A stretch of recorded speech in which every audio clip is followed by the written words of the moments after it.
Teresa Whitmore had always believed that family was the one thing that remained constant. Like the sunrise after a storm or the scent of lavender in her garden after rain, she had built her life around her husband, Harold, and their 3 children, Rebecca and Jonathan. Over the decades, she had nurtured them with patience, sacrifices, and boundless love. She had endured sleepless nights, nursing fevers, birthday parties on tight budgets, and quiet tears when they moved away one by one. Harold often told her she was the glue of the family, but now, at 60, Teresa felt like dried glue, used, forgotten, and easy to peel off. The first time she noticed the change was subtle. It was during Michael's 40th birthday. Teresa arrived early to help set up the decorations at his house. She brought her homemade carrot cake, Michael's favorite since childhood, and the same blue and silver birthday banner she had used for years. Rebecca was already there, placing cupcakes on a platter. "Oh," she said with a brief glance, "you brought the cake. We already ordered one, but I guess we can put yours in the kitchen." Her smile was forced, her voice tight. Teresa laughed it off at the time, pretending not to notice the undertone, but her heart had pinched. As the evening unfolded, she found herself standing on the sidelines more than usual. The grandchildren ran to their parents, not to her. Rebecca's husband barely acknowledged her presence. Jonathan, who once called her every Sunday without fail, was busy texting someone and nodded half-heartedly when she asked about his job. Teresa thought it was just her imagination. After all, families get busy, children grow up. She told herself not to be sensitive. But the night refused to end without a stab. They all gathered around for the family photo. Teresa moved forward instinctively. She always stood next to Harold, even though he had passed 5 years ago. She found a spot at the end and smiled. But then Rebecca said, "Mom, can you take the picture instead? The tripod's broken." The room paused. Teresa's face faltered, but she didn't argue. She held the phone, smiled through a crack in her heart, and snapped the photo.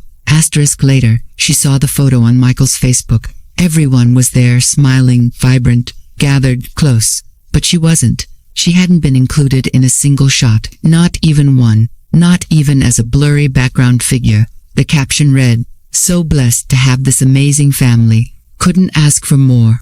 She stared at it for a long time, her fingers trembling. Couldn't ask for more. Had she been erased? The days after felt different. She stopped receiving updates in the family group chat. She had to call them to find out about the grandchildren's achievements, school events, and illnesses. Rebecca told her, "Oh, sorry, I thought Michael told you." Michael said, "Becky usually updates everyone." Jonathan claimed he was swamped at work. Each excuse chipped away at the foundation Teresa had so lovingly built. One evening, she called Jonathan just to talk. His wife picked up and said he was unavailable. 30 minutes later, he posted a picture from a pub with his friends. The caption read, "Much needed break from everything." Everything. Did that include her? It was one afternoon in late spring when the final cut arrived. Teresa was dusting the fireplace mantel and glanced at the photo frames. Most were old Harold in his uniform, the kids in Halloween costumes, family vacations to Maine. She reached for the most recent frame, a professionally taken photograph Michael had gifted her at Christmas. As she wiped the glass, she paused. She looked again. The family was there. Michael and his wife, Rebecca with her children, Jonathan standing tall, but not her. She wasn't in it. Not even in the corner. The photo had been altered.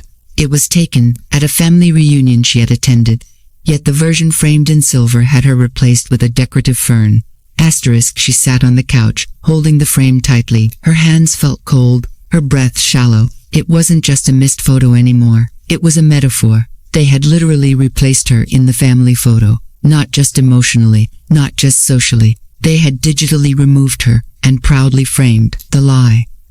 For a moment, Teresa wanted to believe it wasn't intentional. Perhaps it was a mistake. But no, she remembered the day the photo had been taken. Rebecca had asked her to move to the side to adjust her dress. Jonathan said, "We'll take another one with everyone." But that second photo never happened. They had excluded her from memory and preserved that choice in glass and chrome. That night, Teresa walked into her bedroom and sat on the edge of her bed. Harold Zern sat on the side table, next to a small stack of books he never finished. She whispered to it, "Did I fail, Harold? Did I give them too much? Did I become invisible in my effort to be indispensable? Asterisk, she didn't sleep. She stared at the ceiling, haunted by memories of lullabies, scraped knees, and birthday candles. Had it all been one-sided? Was love supposed to return empty? Asterisk, in the following weeks, Teresa began to withdraw. She stopped calling them. She waited to see if they would notice. Weeks turned to a month. No one reached out. On her own birthday, only a neighbor named Linda brought over a small pie and a hug. Michael sent a generic happy birthday mom text. No emojis, no call, no visit. Rebecca didn't even acknowledge it. Jonathan messaged 2 days late and blamed a busy schedule. Asterisk, Teresa sat alone at the kitchen table that night. She had cooked dinner for one. A single candle flickered in the center, casting long shadows. The chair Harold used to occupy looked emptier than ever. She cut herself a slice of pie and whispered, "So, this is what it feels like to be replaced." Asterisk, the next morning, she opened the old oak chest at the back of her closet. Inside were legal documents, family photos, and a folder marked estate plan. Harold and she had made it together years ago, naming the children as equal beneficiaries. They wanted to ensure fairness. But now, fairness felt like enabling. Why reward neglect? Why validate erasure? Asterisk, Teresa didn't make any rash decisions. She spent time thinking, reflecting, observing, and then, with quiet resolve, she scheduled an appointment with her lawyer, Mr. Keating. Asterisk, he greeted her warmly. "It's been a while. Mrs. Whitmore, what can I do for you?" "I want to update my will," she said. "Of course. Do you have specific changes in mind?" Asterisk, yes. "I want to remove my children from it." Asterisk, Mr. Keating blinked. "All three?" Asterisk, yes. "All three." Asterisk, he hesitated. "May I ask why?" Asterisk, Teresa reached into her handbag and pulled out the photograph, one where she had been replaced with a plant. She slid it across the table. "Because they already removed me from their lives. This is just symmetry." Asterisk, Mr. Keating examined the photo, then looked up at her. "Are you certain? These are big changes." Asterisk, "I'm certain. I want everything to go to causes I believe in, to people who still see me, hear me, value me." Asterisk, he nodded slowly. "I can help you do that." Asterisk, as the papers were drafted, signed, and notarized, Teresa felt something unfamiliar rise in her chest. Not bitterness, not anger, a sense of reclamation, of dignity. She hadn't stopped loving her children. She probably never would. But she had stopped begging for crumbs of affection. She had stopped mistaking silence for peace. Asterisk, when she left the law office, the spring air felt crisp and new. The city bustled around her, but for the first time in years, she didn't feel like a ghost. She walked with purpose, with clarity, with the knowledge that even if she no longer had a place in their picture, she still held the power to paint her own. The will was not revenge. It was recognition of who had been there and who had not. Asterisk, and in that quiet act of rewriting her legacy, Teresa began to write a new chapter for herself. One where she was no longer cropped out but centered, framed, and fully seen. Asterisk, the days following the update to her will brought a quiet sense of clarity for Teresa Whitmore. There was no celebration, no vindication, just a steady calm, like a lake after a storm. For the first time in years, her mind wasn't entangled in what-ifs or pleas for inclusion. Her heart still bore the ache of rejection, but it pulsed now with an undertone of resolve. She began each morning with a journal, pouring her thoughts into the pages like watering a withered plant. The entries weren't dramatic, just truths, small reflections. "They don't see me anymore," she wrote on Monday. "I see me," she wrote on Tuesday. Asterisk, Teresa's world, once dominated by family group texts and planning holidays that no one asked her to plan, had shifted into a quieter, simpler rhythm. She tended to her garden more often, not for Instagram-worthy photos, or for the children's visits. Those had long stopped, but because the soil still responded to her care. Unlike her children, the roses bloomed when she gave them time. The lavender did not ignore her presence. The daisies didn't forget her birthday. Asterisk, her neighbor, Linda, who lived across the street with her old basset hound Charlie, became an unexpected companion. They started with small talk, weather, sales at the farmer's market, but soon their conversations meandered into deeper waters. Linda was a widow too. She understood what silence meant in a house once filled with chatter. One evening, over tea, Teresa told Linda about the family photo. She didn't cry, she just said it plainly. like a woman describing a dream she had stopped believing could come true. Asterisk, they cropped me out, she said. Asterisk, Linda didn't gasp or offer forced sympathy. She simply nodded and replied, you deserved better. Asterisk, and those 3 words made Teresa feel more seen than all the family reunions of the last decade combined. Asterisk, one Sunday morning, Teresa received a call. It was Michael, her firstborn. Her heart leaped before she could stop it. She stared at the phone, the name glowing back at her, and then finally answered. Asterisk, hi Mom, he said. How are you? Asterisk, fine, she said cautiously. How's everyone? Asterisk, good, good. Listen, he continued, clearing his throat, Rebecca's planning a family dinner next week. Thought it'd be nice to get everyone together. Asterisk, her hand tightened around the phone. Everyone? She asked. Asterisk, there was a pause. Yeah, everyone. Asterisk, she almost asked, like in the photo, but stopped herself. Instead, she replied, I'll think about it. Asterisk, you'll think about it. Michael echoed, surprised. Asterisk, yes, she said, I'll let you know. Asterisk, when she ended the call, she didn't feel guilt, just disbelief at how easily they thought she'd fall back in line, like a placeholder on the family board, moved when convenient. There was no apology, no acknowledgement of the months she had been left out, of the cold birthdays or missed holidays. Just a casual invite like nothing had happened. Asterisk, Teresa returned to her garden, pulled on her gloves, and began weeding with careful precision. She had learned that not every invitation was sincere. Some were just gestures, designed to keep appearances. She wouldn't be their prop anymore. Asterisk, the following Wednesday, she received a letter, not a bill or a promotion, an actual handwritten letter. The envelope was lavender-scented, the handwriting graceful and elegant. It was from a woman named Eleanor Jennings, an old friend from her college years, whom she had lost touch with. Teresa opened it slowly, unsure of what she might find. Asterisk, inside was a 2-page letter full of warmth and nostalgia. Eleanor had recently retired and was organizing a reunion of old friends in Charleston. I know it's been decades, the letter read, but you were always the heart of our circle. It wouldn't feel right without you. Asterisk, Teresa smiled as she read, not just because of the invitation, but because someone remembered her as important, as central, as irreplaceable. She penned a response that very night, accepting the invite, and for the first time in years, planned a trip for herself, not for the children, not to babysit, not to play a supporting role, but for herself. Asterisk, while packing for the trip, she opened the old storage chest again, not for legal papers this time, but for something personal. Inside was a photo album, yellowed pages, plastic covers, and edges frayed by time. She flipped through it slowly. There were pictures of her as a young woman, laughing with Eleanor, posing with Harold, holding baby Michael in the hospital room, each image a chapter, each smile a testimony. Asterisk, she stopped at a photo from 1989, her in the center, arms around all 3 children. They looked up at her with faces full of trust. That was who she had been, their anchor, their protector. Somewhere along the way, they had stopped looking at her that way, but the photo reminded her she hadn't imagined it. She had mattered. Asterisk, the trip to Charleston was a bomb. Teresa was greeted with hugs and tears. Old friends talked late into the night, sharing stories that made them laugh until their cheeks hurt. Eleanor took her hand and said, "You're still the same Teresa, fierce and gentle, all at once." Asterisk, during the trip, Teresa visited a local art exhibit. One painting in particular caught her eye. It depicted an older woman sitting at a train station bench with an open suitcase. Around her, people walked by in a blur, but her figure was detailed, real, solid.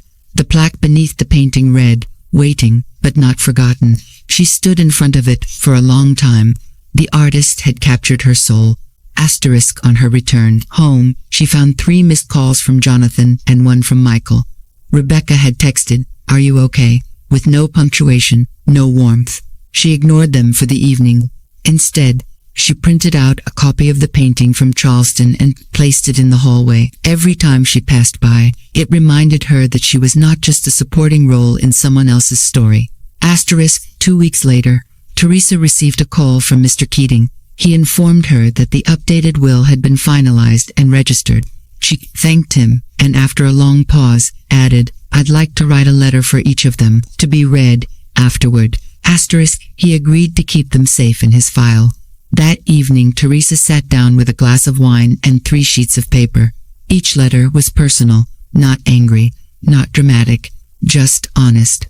To Michael, she wrote, I carried you through 2 months of premature labor and 25 years of undivided love. I hope one day you remember that. To Rebecca, you used to braid my hair and call me your hero. I never stopped being proud of you.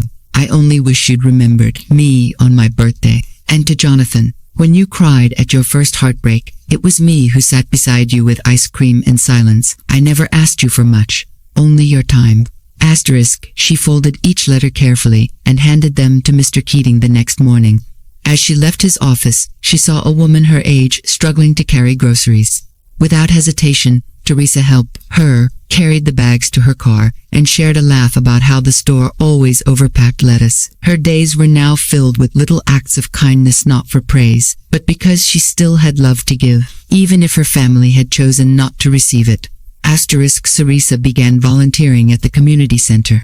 She taught a memoir writing class for women over 50. They called it Our Stories Matter. The group grew quickly. Widows, divorcees, estranged mothers, women rediscovering their voices. Together, they laughed, cried, and healed. Asterisk, one afternoon, during the class, someone asked Teresa, how do you forgive people who made you feel invisible? Asterisk, she smiled softly. You stop trying to convince them you exist, and you start convincing yourself. Asterisk, she wasn't bitter.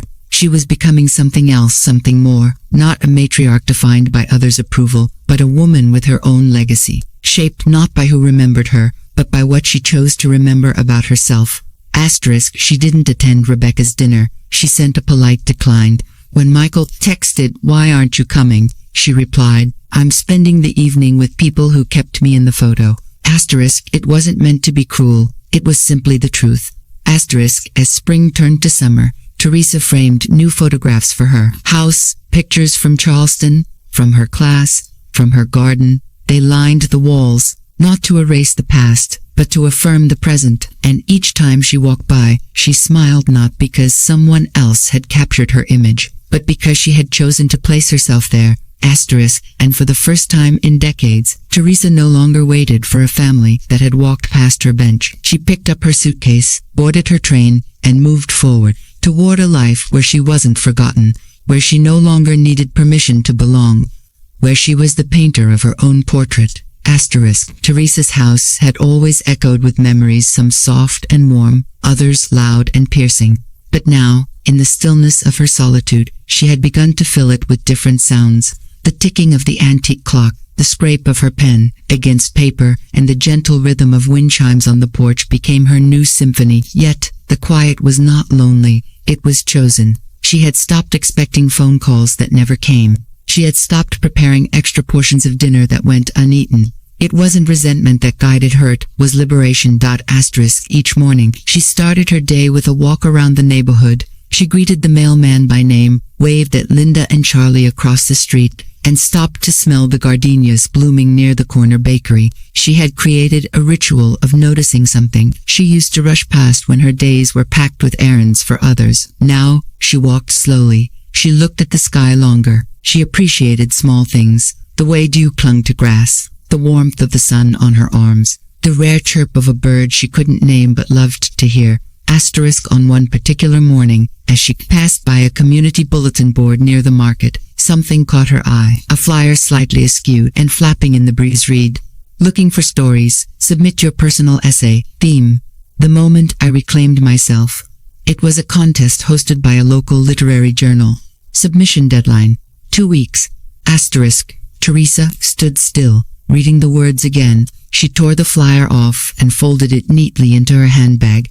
Back home, she placed it on her kitchen table and stared at it while sipping tea. The idea of writing her story publicly was both terrifying and exciting. She had shared bits and pieces in her memoir class, but this was different. This would be seen, judged perhaps. But wasn't that the point? She had been invisible long enough. Perhaps it was time to be heard.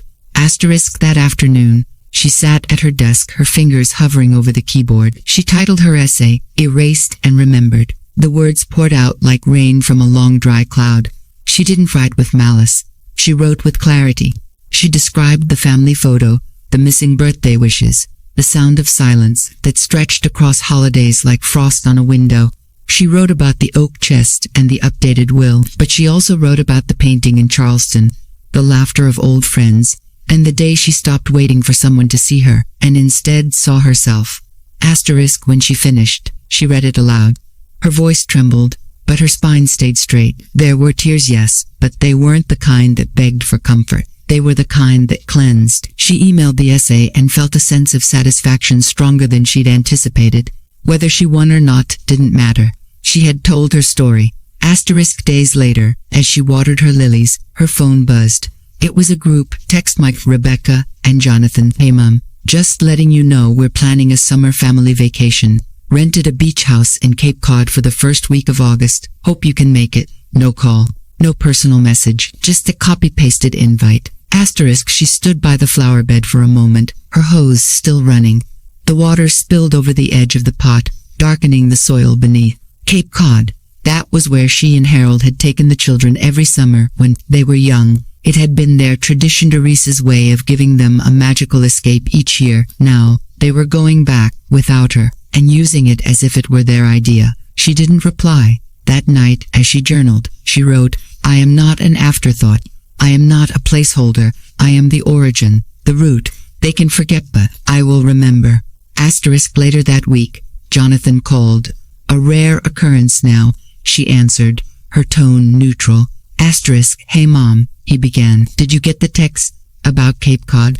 I did, she replied. We thought it would be nice, you know, like old times. Asterisk. She almost laughed. Old times, she said.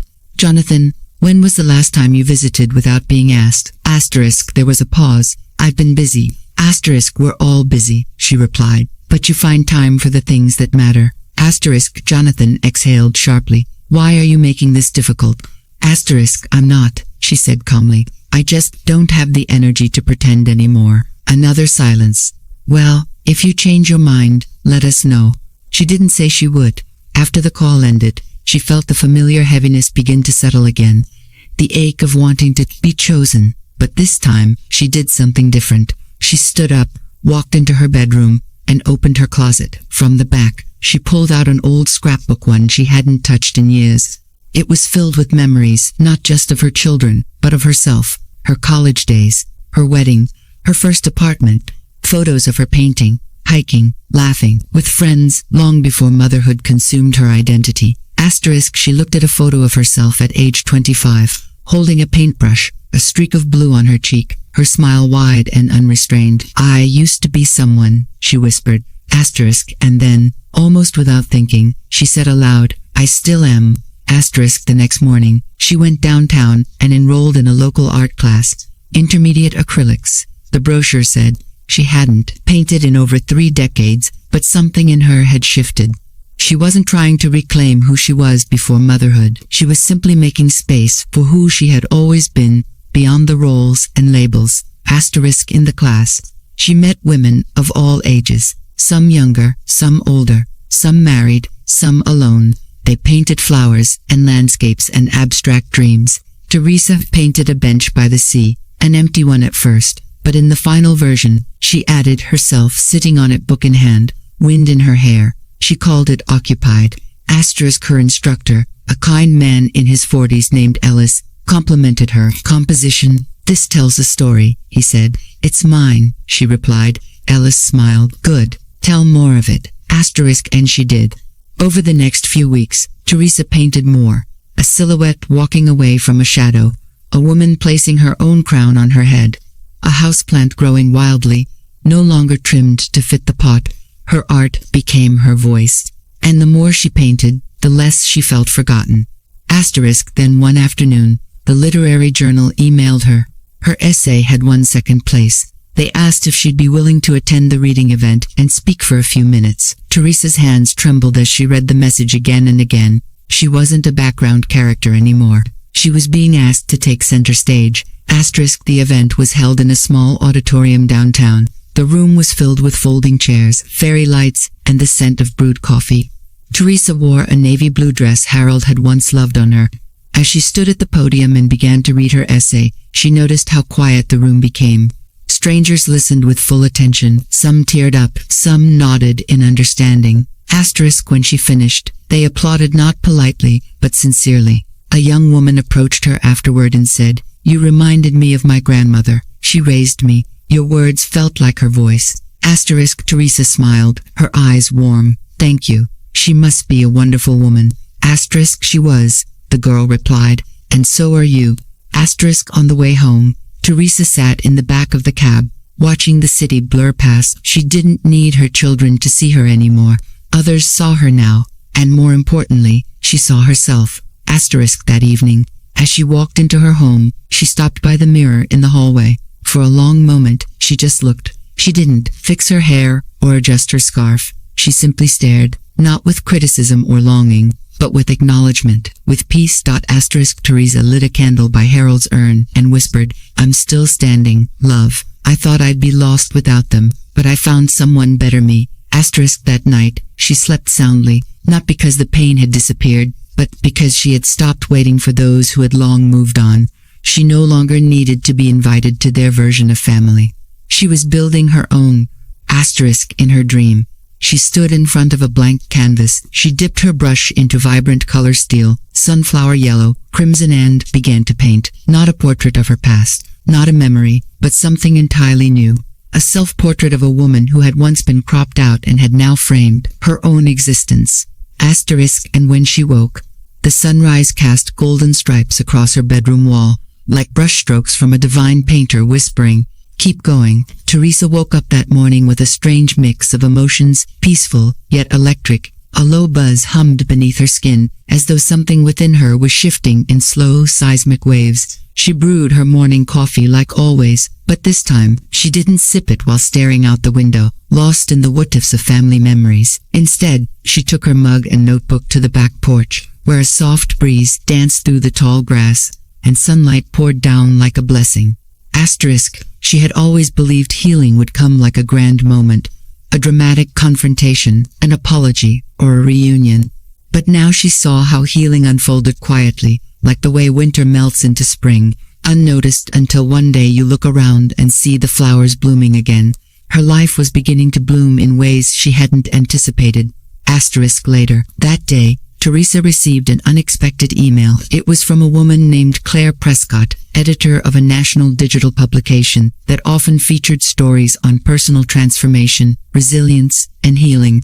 Claire had read her essay from the local journal and wanted to feature it in a broader series titled The Women We Forgot. Teresa sat in stunned silence, her eyes scanning the message over and over. She wasn't just being heard, her voice was being amplified. Asterisk Claire asked if she would be willing to expand the essay into a full-length piece, diving deeper into her journey. The photo, the erasure, the will, the art, and the reclamation. The editor also requested a few photographs of Teresa now, her art, and perhaps one of her choosing from her past. Teresa considered it carefully. She had nothing to hide anymore. Her pain was no longer a secret. It was a story, and one worth telling. She emailed back with a simple yes. That evening, she walked through her house, carefully selecting the images she would share. She chose a photo from her memoir class, one of her surrounded by other women, their hands covered in ink and joy. She picked a shot of her painting occupied, the bench scene that had become a metaphor for her inner transformation. And then, with both trembling hands and unflinching resolve, she selected an old photo, one from that infamous birthday party, the one she had been cropped out of. She submitted both the original version, where she stood at the edge with a hopeful smile, and the edited version, where she had been replaced by a plant. Asterisk when she attached the two to her email to Claire, she titled them simply, Presence and Erasure. Asterisk a few days later, Claire called her personally. "Teresa," she said, her voice warm and steady, "this story is going to move people, not just because of what you went through, but because of how you came through it. You didn't let it break you. You built something from the cracks." Asterisk Teresa's voice shook as she replied, "I didn't think anyone would care." Asterisk they will, Claire said. "They already do." Asterisk the feature was scheduled to be published the following month. Teresa told no one in her family, not out of spite, but because it wasn't for them, it was for her. For other women like her who had been folded up and placed in emotional drawers until they stopped breathing, until they forgot their names. One afternoon, while preparing lunch, Teresa's phone rang. It was Rebecca. She answered cautiously, her hand still holding a kitchen towel. Hello. Hi, Mom, came Rebecca's voice, surprisingly soft. Hello, Rebecca Young. I was going through some old photos for a scrapbook project for Emma's school, and I realized you're not in most of the recent ones. Teresa said nothing. She waited. Rebecca continued. It wasn't on purpose. I mean, not entirely. It's just that, I guess we stopped thinking about it, and I'm sorry for that. Still, Teresa didn't respond, not because she was angry, but because she was trying to understand what Rebecca meant. Sorry for not including her, or sorry for the realization that someone else might now notice. I saw the painting you posted, Rebecca added. The bench. It was beautiful. Thank you, Teresa said finally. There was a long pause. Then Rebecca said, Emma wants to interview someone for her school project about strong women in her life. I told her about you. That caught Teresa off guard. Her heart skipped, but she kept her tone calm. What did you tell her? That you used to paint. That you raised us mostly alone after Dad passed. That you're finding yourself again. Teresa looked out the window, the garden swaying gently in the wind. If she wants to talk to me, she can call. I'll tell her, Rebecca said. Thanks, Mom. When the call ended, Teresa didn't feel victorious. She didn't feel like she'd won. But she did feel heard, maybe for the first time in years. And the mention of Emma, her granddaughter who had once barely spoken to her, lingered like a soft glow. A week later, Emma did call. She was shy at first, her voice barely above a whisper. Grandma, she said, can I ask you questions for my project? Of course, sweetheart. What makes someone strong? Teresa thought for a long moment, then said, when someone keeps going, even when no one sees them, when they keep loving, even after they've been hurt, when they stop waiting to be chosen and choose themselves. Emma was quiet on the other end. Then she said, that's cool. I think I'll write about that. They talked for nearly an hour. Teresa told her stories, not about pain, but about passion. Her art, her writing, her garden. Emma asked, why did you stop painting before? And Teresa replied, because I forgot I mattered. Emma didn't say anything back, but Teresa could feel her listening. When the article was finally published, it reached thousands of readers across the country. Comments poured in, messages from strangers. Some were women in their 60s and 70s, writing things like, this is my story too. Thank you for saying it out loud. Others were younger women saying, I see my mother in this. I need to call her. Even men wrote in, admitting they hadn't realized how mothers and grandmothers could vanish in the frame of a life they helped build. Claire called again and told her, you've sparked a conversation. People are waking up to the invisible women all around them. The article was shared, quoted, and even used in a podcast about family dynamics. Teresa was no longer just Teresa Whitmore, 60-year-old widow. She was a storyteller, a truth-teller, a mirror for others to see themselves. Then, unexpectedly, Jonathan called. He wasn't defensive this time. He didn't pretend like nothing had happened. Instead, he said, I read your piece. Teresa waited. I cried. He admitted. Because I saw myself in it and not in a good way. Teresa exhaled slowly. It wasn't written to blame. I know, he said, but it made me remember all the things you did for us, how present you were, and how we slowly stopped seeing it. That's how forgetting begins, she said, quietly. I want to remember better, he said. If you'll let me. I'm not a photo you can crop and uncrop, she replied. But if you want to know me now, not who I was when I drove you to soccer practice or baked birthday cakes, but who I am today, I'd welcome that. I do, he said softly. I really do. After they hung up, Teresa didn't dance or cry or run to update her will. She simply placed the phone down, walked to her studio, and began a new canvas. She painted a large window, cracked open just enough to let the light in. Outside, wildflowers grew along the ledge. Inside, a woman stood tall, not waiting, not hoping but painting her own view.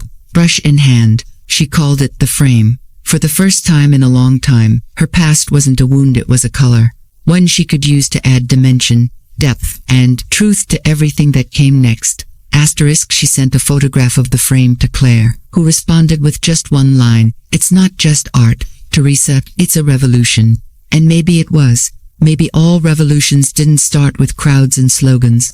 Maybe some began with a woman, once forgotten, who picked up a brush and remembered herself. Asterisk, and maybe, just maybe, those who once replaced her in the family photo would start seeing what was always there. Not just a mother, not just a name in a will, but a woman who refused to disappear. The air was thick with humidity that August afternoon, but Teresa felt cool and composed inside her home, surrounded by the soft humming of the ceiling fan and the delicate scent of lavender she'd tucked between book pages long ago. She sat at her kitchen table, the same spot where she'd once sliced apples for school lunches and written grocery lists that always included her children's favorites. Now, the table was scattered with new things: paintbrushes, mail from readers, invitations to speak at women's events, and a notebook filled with ideas for future essays. Asterisk, her phone buzzed. A message from Michael. Asterisk, it read, "We're all heading to Cape Cod tomorrow. Last chance if you want to join. The kids would love to see you." Asterisk, Teresa stared at the screen. Not long ago, that message would have sent her into a spiral of doubt. Should she go? Should she forgive? Was she being too proud? But not today. Today she deleted the message without replying. There was no anger in her chest, no bitterness coating her tongue, just silence. Calm. Finality. Asterisk. She had come to understand that some invitations weren't extended with genuine warmth, but out of obligation to maintain the appearance of unity while avoiding accountability. They hadn't asked about the article. They hadn't acknowledged the years of quiet rejection. They hadn't truly seen her, only reacted to the discomfort of being seen by others through her words. Asterisk, that evening, she sat outside with Linda, sipping chilled white wine as the sun dipped below the trees. Charlie, Linda's aging basset hound, snored at their feet. Asterisk, you didn't go? Linda asked gently, not needing to say where. Asterisk, no, Teresa replied. They didn't invite me. They invited the version of me they used to know, the one who would say yes, who'd bake the pie and smile no matter how deeply ignored she felt. That woman doesn't live here anymore. Asterisk, Linda raised her glass. Good, let them miss her. Asterisk, Teresa clinked her glass in response. If they even notice she's gone. Asterisk, over the next few days, while her children shared beach photos online, smiling in waves they once ran through together, building sandcastles, her hands used to mold, Teresa kept her focus on something far more meaningful. She had been asked to speak at a community women's circle about identity after invisibility. The room wasn't grand, just a local church hall filled with folding chairs and women of every shade of gray, silver, and white. But as Teresa stood behind the microphone, she realized these were her people. Women who had cooked, cleaned, worked, and wept, often for others, rarely for themselves. Asterisk, she told her story not with theatrics, but with truth. She spoke of the family photo, of the edited image, the missing birthday calls, the lonely dinners, and the silence that hurt more than shouting ever could. But she also spoke of rediscovery, how she picked up a paintbrush after decades, how she wrote herself back into her own life, how she stopped auditioning for roles in other people's lives and started directing her own. Asterisk, a woman in the second row cried quietly. An elderly lady in the front stood and clapped before anyone else did. And as Teresa walked back to her seat, she felt something lift inside her. Not pride, not vanity, but worth. The kind that doesn't beg to be recognized but glows steadily, like a lantern in the night. Asterisk, the following week, she received a letter in the mail, an actual letter, not an email or text. The return address was from a women's shelter she had once donated to quietly in memory of Harold. Inside, the letter was handwritten and signed by a woman named Keisha. Dear Ms. Whitmore, I read your article. I printed it and shared it with every woman here. We cried, we laughed, we saw ourselves. I haven't spoken to my own mother in years, and I called her because of you. She cried too. Thank you for reminding me that I still have a voice, that I'm still someone. I framed your painting print on our office wall. It's titled The Frame, but to us it's a window, a way out, a way back in. Please keep writing. Please keep painting. We see you. With gratitude, Keisha *. Teresa held the letter against her chest, overcome not with tears but with something deeper affirmation. She didn't need a seat at her family's beach house dinner table anymore. She had found her place, in a world that stretched far beyond bloodlines and broken expectations. Still, she allowed space for memory. She didn't erase her children from her home. Their baby pictures still hung in the hallway. A faded crayon drawing by Michael, long ago labeled Mom's Super Soup, remained taped to the pantry door. She didn't hate them. That's what surprised her most. There was no rage left in her. Just acceptance. They had changed. So had she. One afternoon, Emma called again. Grandma, she said, can I ask you something weird? Of course. Why do people take family photos if they don't actually act like a family? Teresa paused, then smiled into the phone. Because sometimes, people think the picture is proof. They forget that love isn't a pose, it's a presence. Emma was quiet. Then she whispered, I miss you. I miss you too, sweetheart. Can I come over sometime? Just me. Teresa's heart swelled. Yes, I'd like that very much. The next Saturday, Emma came over, just 12 years old, but perceptive beyond her years. She helped Teresa mix paint colors in the studio and picked out a canvas of her own. I want to paint a photo that no one can crop, she said. Teresa grinned. What do you mean? I want it to be messy and loud and weird so no one can take someone out without ruining the whole thing. Together, they painted in silence, side by side. That night, Emma hugged her tightly before leaving. I think you're the strongest person I know, she whispered. Teresa didn't need an award, a parade, or her name in lights. That single sentence wrapped around her like the warmest embrace. As summer gave way to early autumn, a lawyer from Mr. Keating's office called. We just need a final confirmation before we process the estate documents, the woman said. Any last-minute changes? Teresa hesitated for a moment, then said, just one. I'd like to create a trust. For a girl named Emma. For her education, for her creativity. Your granddaughter. The lawyer asked. Yes. Teresa replied, the one who remembers me. The trust was created, and the will, though still excluding her children, now bore an addendum, a letter to Emma, to be given at the time of Teresa's passing. It read, Dear Emma, you saw me when others forgot. You listened when others dismissed. This gift isn't payment, a seed. Use it to grow, to create, to speak loudly even when the world tells you to whisper. Don't let them crop your story. You are the whole picture. Love always. Grandma Teresa folded the letter with steady hands.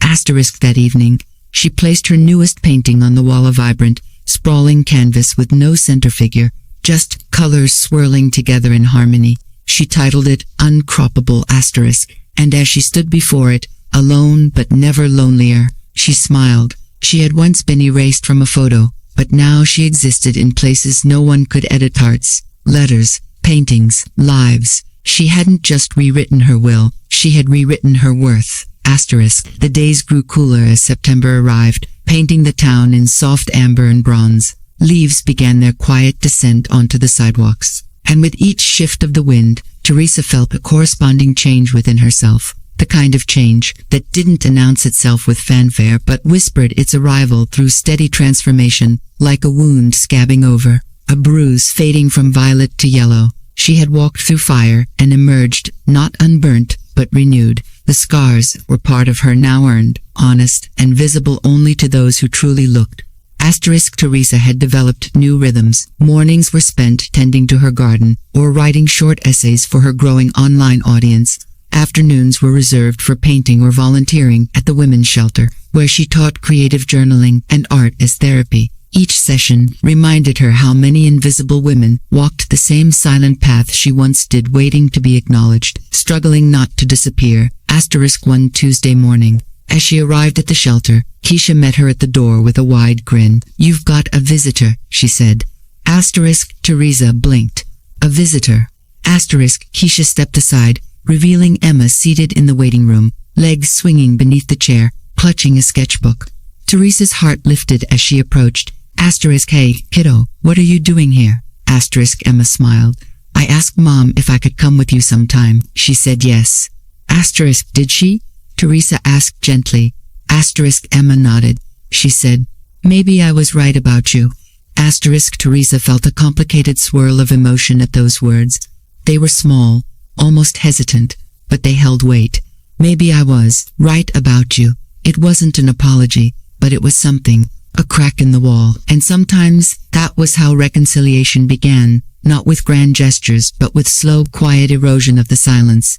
Teresa led Emma to the art room, introduced her to a few of the women, and watched as her granddaughter dove in without hesitation. Emma had always been observant, but now Teresa saw something more. Curiosity, empathy, resilience, the same traits she once recognized in herself. That afternoon, as they walked home, Emma asked, why do people stop talking to the ones who love them the most? Teresa took a long breath before answering. Sometimes people believe love will always wait. They think they can treat it carelessly, and it'll still be there when they come back. But that's not true, right? Emma asked. No, Teresa replied, her voice soft but firm. Love deserves presence, not just memory. Emma nodded solemnly, as though filing the words deep within her. Over the next few weeks, Emma began visiting regularly. They painted, wrote poetry, baked pies, and walked the neighborhood.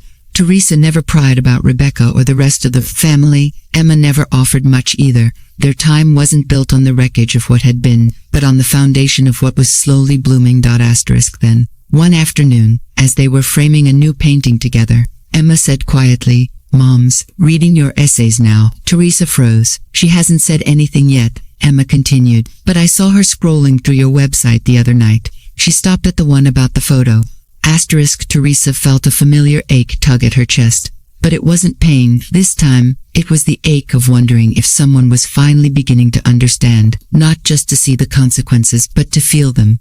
I think she's sad, Emma added. She looked like she was going to cry.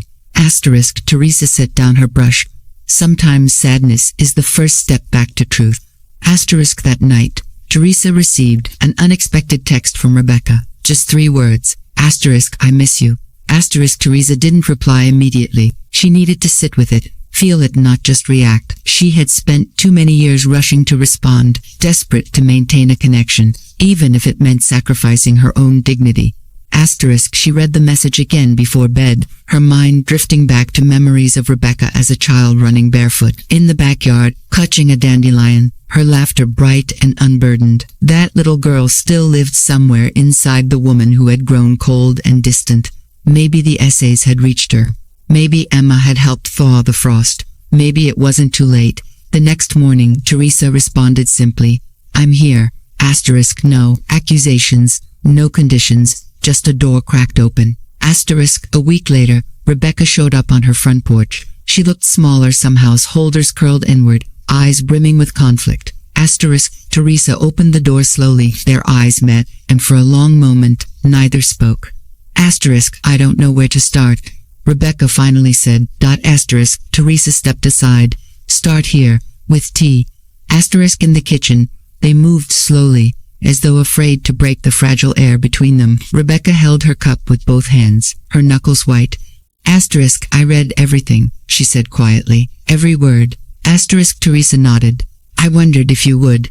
I didn't know you felt all of that. I knew we'd grown apart, but I didn't know it hurt that much. Teresa looked at her. You didn't want to know. Rebecca flinched, but didn't argue. I was angry for a long time. Teresa continued, not just at you, but at myself, for staying silent, for accepting crumbs when I gave the whole feast. Tears spilled down Rebecca's cheeks. I don't know how to fix it.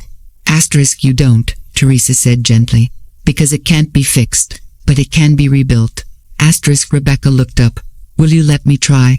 Teresa reached across the table, placing her hand over her daughter's. I will, if you're willing to keep showing up. Not just once, not just with apologies, but with presence. Rebecca nodded, her lip trembling. I will. And for the first time in over a decade, Teresa believed her. They didn't rush the healing. It came in slow doses, shared meals, honest conversations, tentative laughter. There were awkward silences, missteps, and moments when the old resentment flared like a match, but each time, they stayed. They didn't run. they didn't revert. Asterisk one evening, Rebecca brought over a family album, the same one Teresa had assumed was buried and forgotten. Together, they flipped through the pages. Rebecca paused at a photo. "This was the one we edited," she whispered. Teresa recognized it instantly. The infamous birthday photo, the one she had been cropped from. Asterisk, "I asked Michael to send me the original last week," Rebecca said. "He didn't even remember that we'd removed you." Asterisk, Teresa swallowed. "Of course he didn't." Asterisk, Rebecca handed her a new photo. It was the same picture but restored.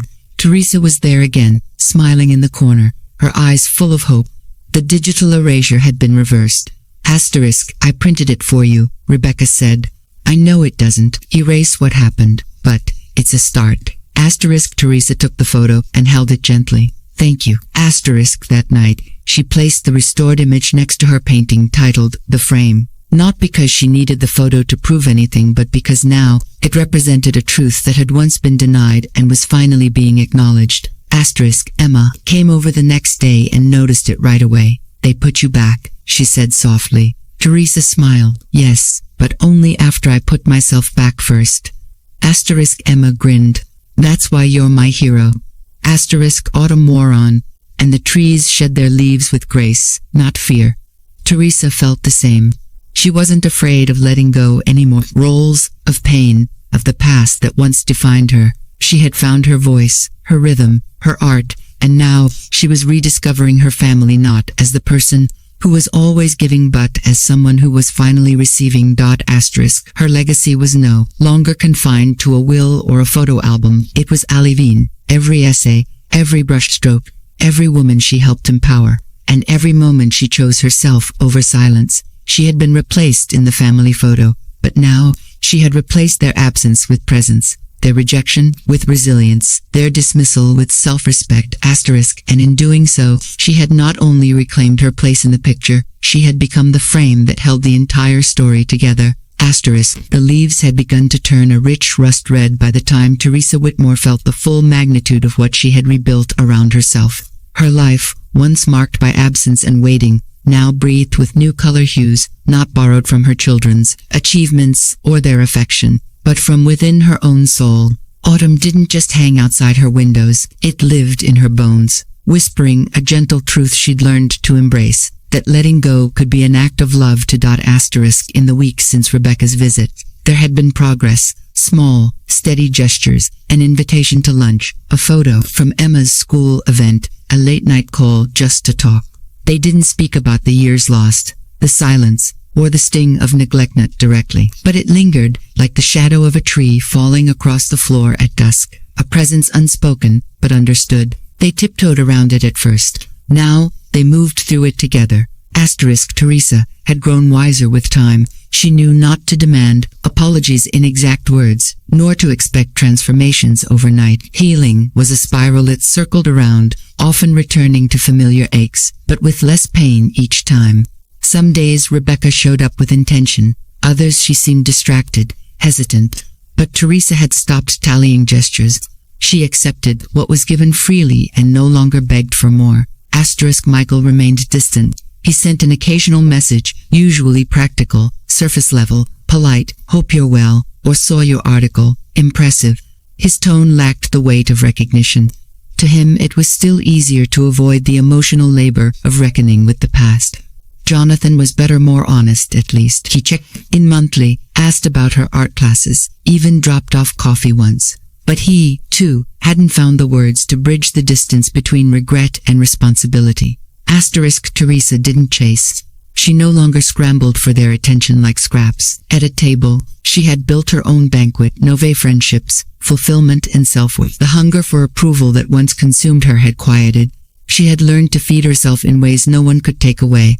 Asterisk, one Thursday morning, she received an email from the community center asking if she'd consider leading a weekend retreat titled Women Who Remain, Stories of Staying, Leaving, and Becoming. They'd read her essays, seen her artwork, and believed she could guide others through similar journeys.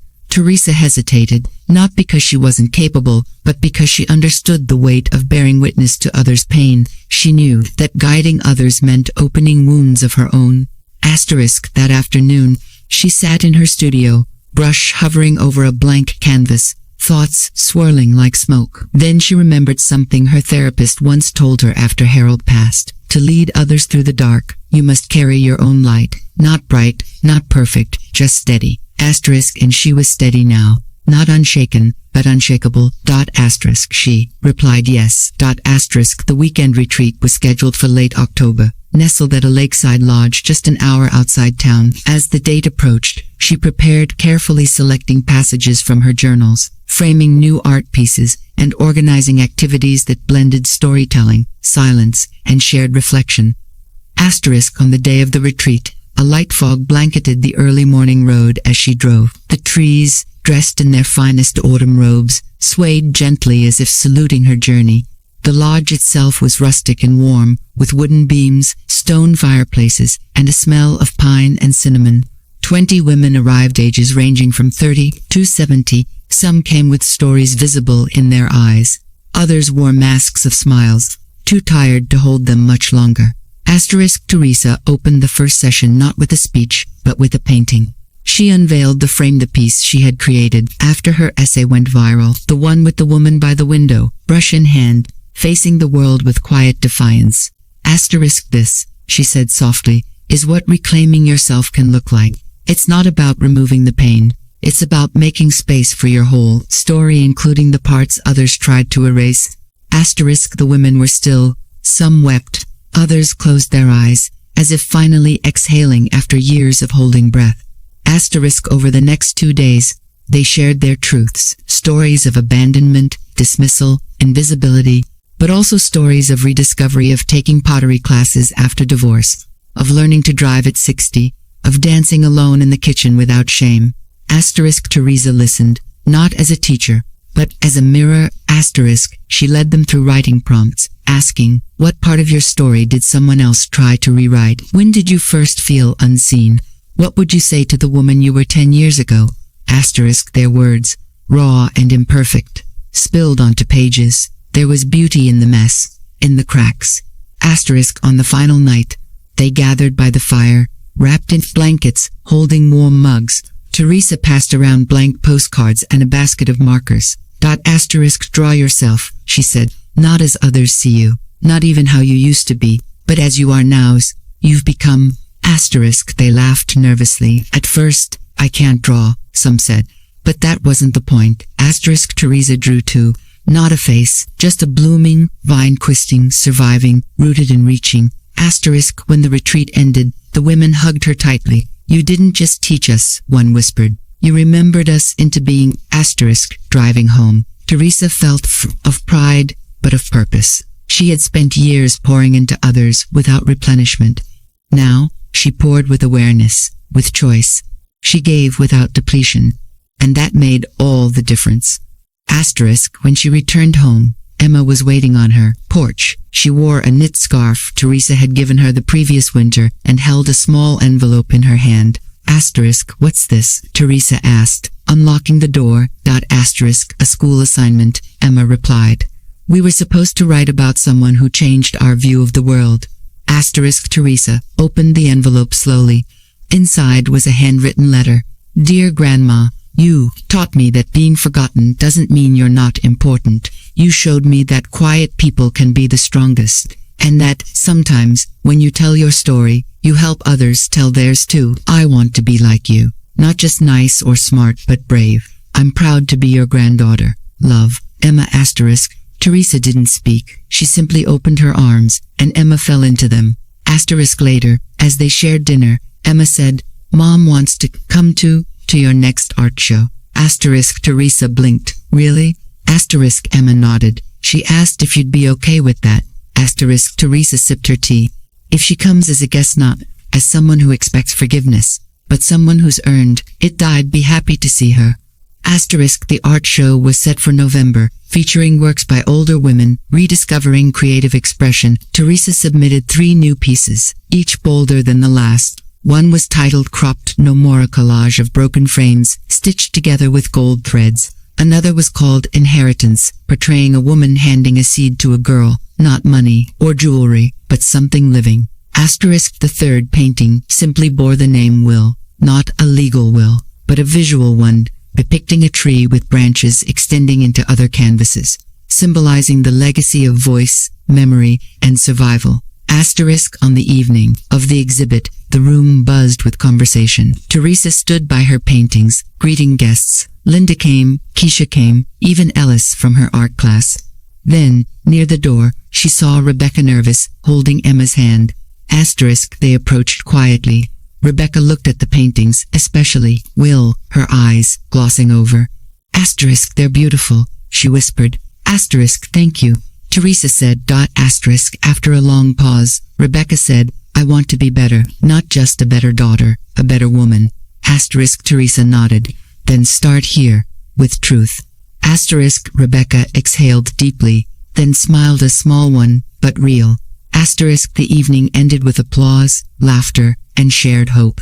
As Teresa packed up her things, she realized she hadn't thought about the old family photo once. It no longer held power over her, because now, her life wasn't about getting back into someone else's frame. Asterisk, she had become the artist, the framer, the gallery. Asterisk, and she had painted herself back into existence with every stroke of love, choice, and courage. Asterisk, a light frost covered the lawn the morning Teresa awoke to the scent of early winter in the air. The wind was sharp now, and the leaves that once clung to the trees like secrets had all surrendered, carpeting the earth in brittle honesty. Change was no longer on the horizon, it had arrived, and this time, Teresa was ready to meet it with open arms. Asterisk, her life had taken a shape she had never imagined in the years after Harold passed. She had expected to grow old quietly, perhaps surrounded by family, grandchildren tugging at her sleeves, Sunday dinners filled with laughter and the chaos of love. But instead, she had been met with absence, silence, and eventually, something far worse. And yet, through the pain, she had discovered a different kind of family, a different kind of legacy, one that didn't require permission to be honored. One she had built herself. Asterisk, that morning, she stood in front of her largest painting yet. It was unfinished, a sprawling canvas taller than she was, resting against the studio wall. It had started as a portrait, then morphed into a landscape, and now was something in between. Shapes blurred into one another, fragments of a woman's life layered with golden cracks, like the Japanese art of kintsugi. She had used real gold leaf in places, not for luxury, but to make the broken parts shine. She called it Unforgotten. As she prepared her tea, the mail arrived. Among the usual flyers and bills was a cream-colored envelope with no return address. The handwriting was unfamiliar, but elegant. Inside was a single card that read, Asterisk, you have touched more lives than you know. One day, they'll thank you. Until then, keep painting. There was no signature. Teresa smiled. Over the past few months, she had received notes like this from strangers, readers, viewers of her work, women who had sat quietly in retreat, circles, and finally spoken their truths aloud. She used to wonder if her words mattered, if her voice, once dismissed within her own family, could carry beyond the walls of her house. Now, she no longer questioned it. Asterisk, her home had transformed, too. What was once a quiet space of longing was now alive with motion and expression. The kitchen shelves held jars of fresh paintbrushes next to herbal teas. The dining table had become a workbench, the living room a gallery. Her walls bore not the smiling, frozen moments of a distant past, but vivid, expressive declarations of a woman who had reclaimed herself. Asterisk, that afternoon, she was scheduled to meet with her attorney, Mr. Keating, one last time. It wasn't because anything was wrong, it was because everything finally felt right. She wanted to ensure that her legacy was not only preserved but protected with clarity. The will, once a weapon of quiet rebellion, was now a roadmap, a document of intention. Asterisk, in his office, Mr. Keating greeted her with a knowing smile.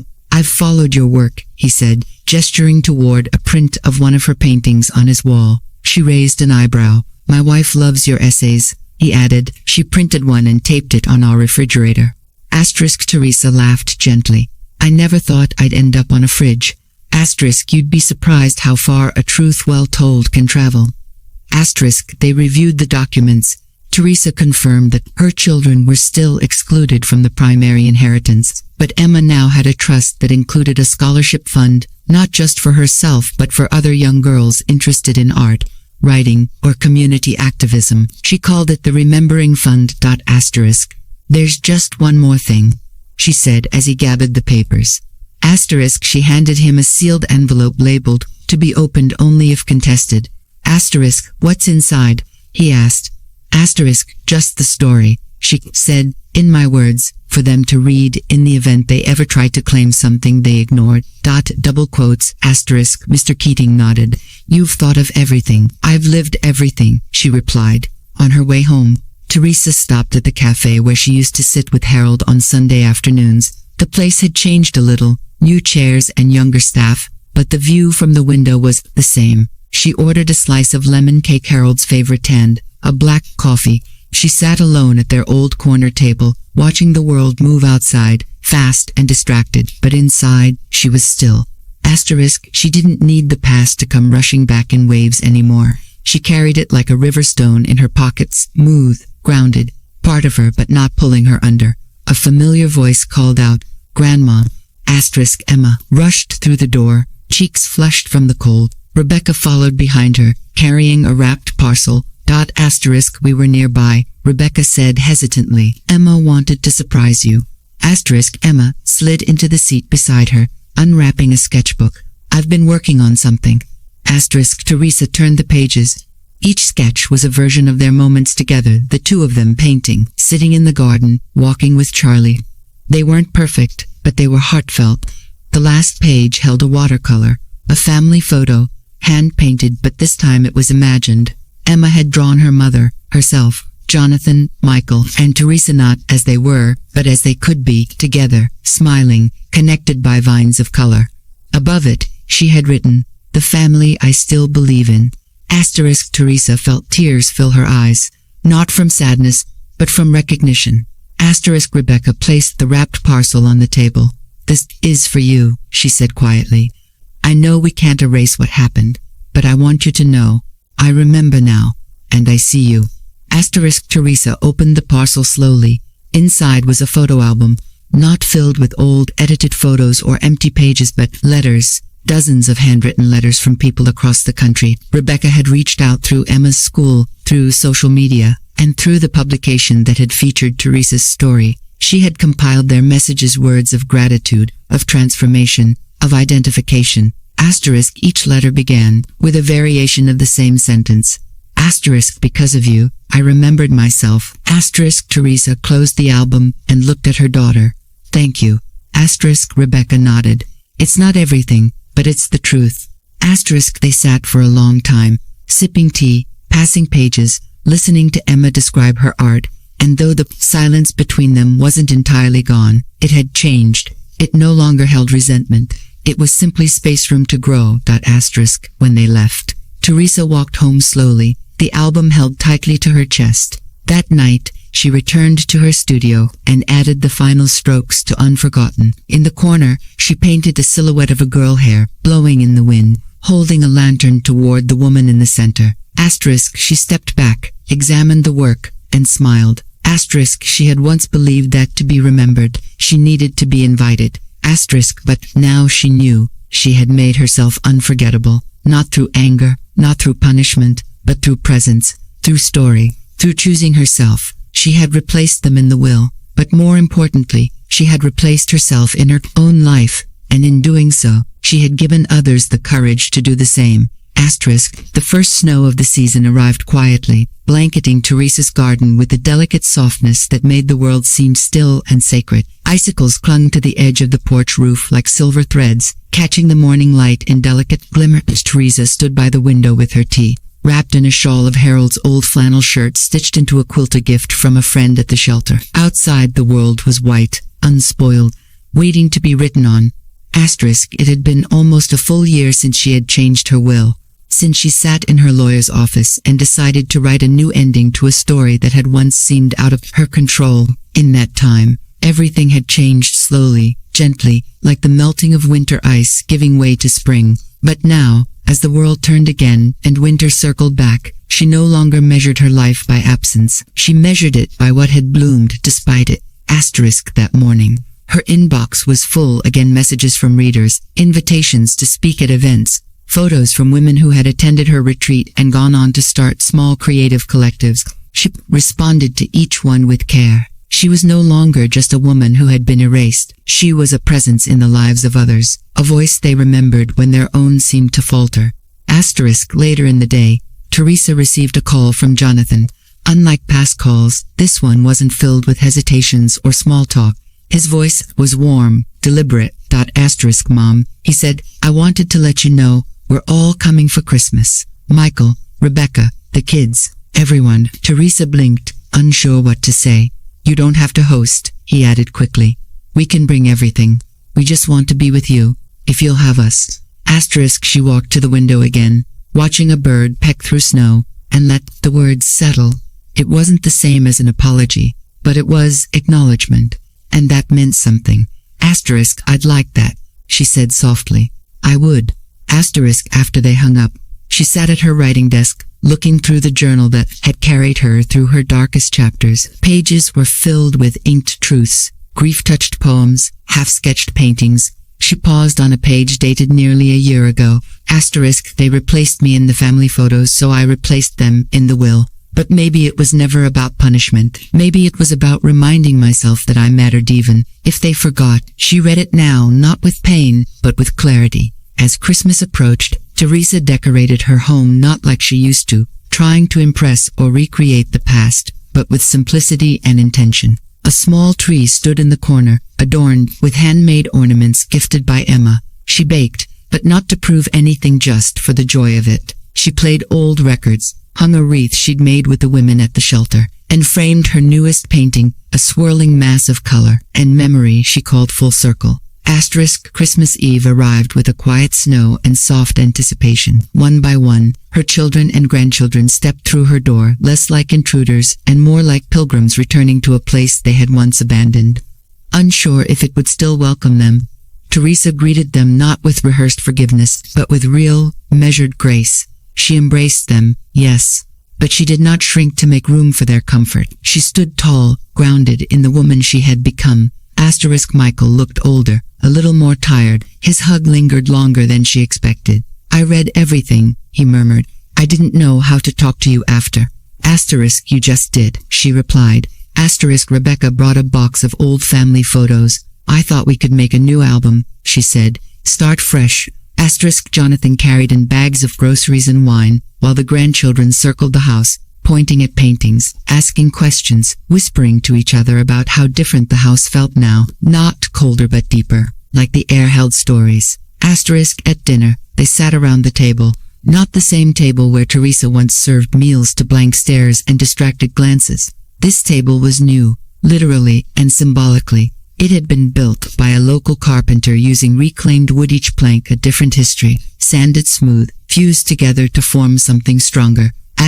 Emma stood to give a toast, her young voice clear and confident. To Grandma, she said, for teaching us that even if someone forgets your worth, you can still remember it yourself. And when you do, you shine so brightly they can't help but look again. There were tears, and not just from Teresa. Michael reached across the table, placing his hand over hers. I wish we hadn't needed your absence to recognize your presence. Teresa smiled faintly. I wish that too, but I'm glad you're here now. After dinner, they sat by the fire. Emma asked about the paintings, the stories behind them. Jonathan pulled out his guitar and strummed a few soft melodies. Rebecca helped Teresa clean the kitchen, the way they used to before silence had taken up residence between them. And later, as the grandchildren fell asleep, curled beneath quilts on couches and cushions, and the house settled into a gentle hush, Michael handed Teresa a small envelope. I found this while cleaning Dad's study, he said. I never read it until now. Inside was a letter, Harold's handwriting, unmistakable in its neat slant, dated a few months before he passed. My dearest Teresa, if you're reading this, it means I'm gone. And I need you to remember something. You were the core of this family, the glue, the soul. If they forget it someday, forgive them, but never forget it yourself. Your strength is not in being needed. It's in knowing your value without proof. You taught me that. I hope our children never lose sight of you, but if they do, I pray they find their way back. And if not, I trust that you'll still rise, as you always have, with beauty and truth. I loved you then. I love you still. I see you, always, H. Teresa held the letter close, the edges trembling in her fingers. She closed her eyes, letting the words wrap around her like the warmest embrace, not because she needed validation, but because it felt like a gentle confirmation from the man who had always known who she was. Later that night, long after everyone had gone to bed, she returned to her studio. She stared at the canvas she had left blank for weeks, unsure what to create next. But now, inspired by the swirl of memory and moment, she began to paint again. This one was different. She painted a table, weathered, patched together. Around it sat figures. Their faces weren't clearly drawn. They were blurred, changing, shifting. At the head of the table sat a woman, not grand, not glowing, but steady, composed, present. She wasn't holding the spotlight. She was holding the frame. The painting was titled Return. She didn't know what the future would hold with her children. There was no guarantee of permanence. They might forget again, drift again. People often did, but she wouldn't.